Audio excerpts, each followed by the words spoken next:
O Etna já estava em plena atividade quando, no meio do dia, aconteceu algo diferente no flanco norte do vulcão. Um terremoto de magnitude 3.9 atingiu a região próxima de Língua Grossa, na Sicília. O tremor aconteceu a uma profundidade de apenas cerca de 1 quilômetro. Pouco depois, apareceram estas imagens. A estrada que leva até Piano Provenzana estava rachada. Em alguns pontos, o asfalto havia se deslocado de forma claramente visível, e isso chamou a atenção por um motivo específico. As fraturas apareceram na região da falha pernicana, uma das estruturas mais importantes do Etna. Restaurantes próximos foram evacuados por precaução enquanto as autoridades faziam inspeções na área. Agora temos uma situação curiosa. O Etna atravessa um período de atividade vulcânica e, ao mesmo tempo, uma falha importante em seu flanco acaba de se mover. Existe uma relação entre essas duas coisas? Para responder, precisamos olhar para o Etna de uma maneira um pouco diferente. Quando vemos o vulcão à distância, parece que estamos olhando para uma enorme montanha assentada sobre a Sicília, mas partes dessa montanha estão em movimento. O flanco oriental do Etna sofre deformação contínua. Há décadas, os pesquisadores acompanham esse movimento usando estações sísmicas, GPS, medições de deformação e observações por satélite. E esse deslocamento não acontece da mesma forma em todo o edifício vulcânico. Existem falhas que acomodam parte dessa deformação. A pernicana é uma delas. Ela atravessa o setor nordeste do Etna e está ligada à complexa dinâmica do flanco oriental do vulcão. É justamente por isso que o terremoto chama mais atenção do que a magnitude 3.9 poderia sugerir. Um terremoto desse tamanho sozinho não seria algo extraordinário em uma região geologicamente ativa. Mas este foi extremamente superficial. O hipocentro foi estimado em cerca de 1 quilômetro de profundidade e o epicentro ficou aproximadamente 7 quilômetros a oeste de Língua Grossa.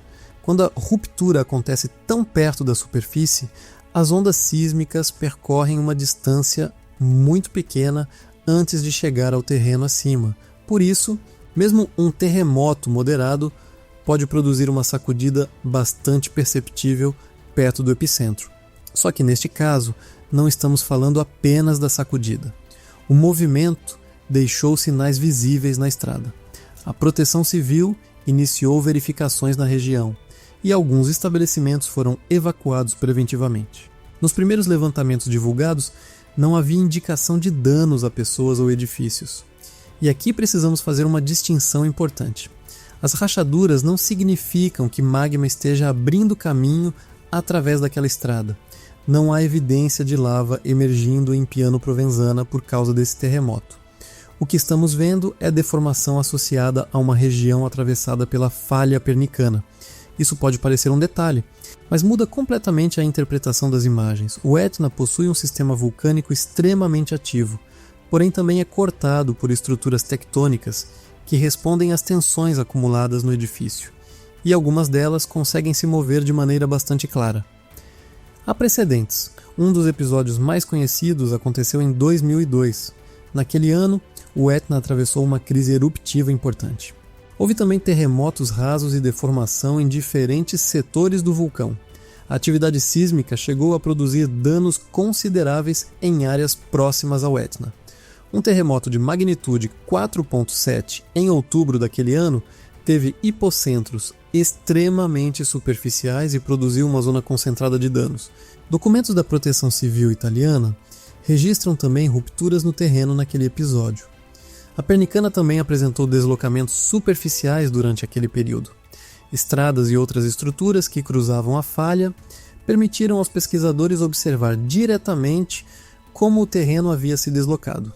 Mas isso não significa que 2002 esteja simplesmente se repetindo agora, nem que o terremoto de magnitude 3.9 seja um aviso de uma erupção maior. Esse seria um salto que os dados atuais não permitem fazer. A relação entre atividade vulcânica e movimento das falhas do Etna é mais complicada. Quando o magma se movimenta dentro do vulcão, ele pode alterar a pressão e modificar a distribuição das tensões nas rochas. O próprio edifício vulcânico também está sujeito à gravidade. Ao mesmo tempo, o leste da Sicília está inserido em um ambiente tectônico ativo. Tudo isso acontece enquanto partes do flanco do Etna continuam se deformando. Por isso, duas coisas podem acontecer próximas no tempo sem que uma seja necessariamente a causa direta da outra. E essa é justamente a questão que precisa ser investigada neste episódio. O Etna vinha apresentando atividade eruptiva antes do terremoto, incluindo explosões estrombolianas, emissão de cinzas e episódios de atividade efusiva. Boletins oficiais também deixam claro que a atividade do Etna pode mudar rapidamente e que alguns fenômenos podem ocorrer sem sinais antecipados evidentes. Então, os pesquisadores agora têm dois conjuntos de informações para comparar. De um lado, existe o que está acontecendo no sistema vulcânico. Do outro, existe o que aconteceu na Pernicana. A distribuição dos pequenos terremotos posteriores pode ajudar a mostrar qual trecho da estrutura se movimentou. As estações de monitoramento também conseguem detectar mudanças muito pequenas na posição do terreno. Se o movimento observado na estrada fizer parte de uma deformação mais ampla do flanco, instrumentos instalados ao redor do Etna podem registrar essa mudança. Os pesquisadores terão novos dados para interpretar. Até agora, não existe evidência suficiente para dizer que esse terremoto anuncia uma nova fase eruptiva. Também não existe base para afirmar que a erupção atual provocou diretamente o movimento observado na falha. O que sabemos é mais específico. Enquanto o Etna permanece ativo, um terremoto extremamente superficial atingiu seu flanco norte. A região da Pernicana se movimentou.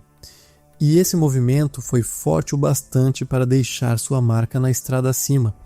Agora, os instrumentos instalados no Etna poderão mostrar se esse episódio termina aqui ou se alguma outra mudança está acontecendo dentro de um dos vulcões mais monitorados do planeta.